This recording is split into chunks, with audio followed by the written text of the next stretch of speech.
В Якутске открылась выставка «Панорама» под названием «Эссе Халанхо Якутия». Она посвящена главному празднику якутов. К искусству прикоснулась и наша съемочная группа. Александр Зубехин с подробностями.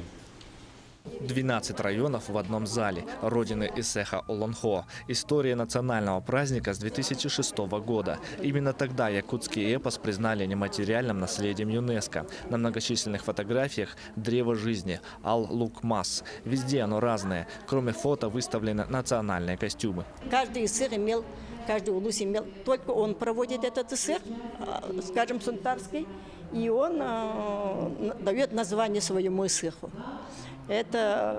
И они приводят свои экспонаты, что они издавали, какие у них была особенность. То есть здесь представлено своеобразие каждого эсера Олонхо, который проводит конкретный улус. В зале две фотозоны. В одной камелек греет зимнее жилище якутов, вторую украшает белая лошадь в сбруи. Ну а самое это главное во время эсеха Олонхо, конечно, мы говорим о том, что увековечить память тех великих аланхасутов, которые есть, да, там, найти их аланхо, напечатать, ну, это, то есть сохранение, развитие именно вот эпического наследия якутского народа.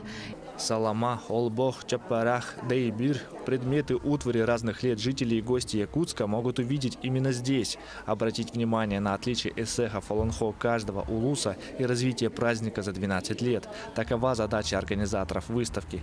Прикоснуться к национальному празднику можно до 1 октября. Александр Зубехин, Григорий Хлопков, Якутск.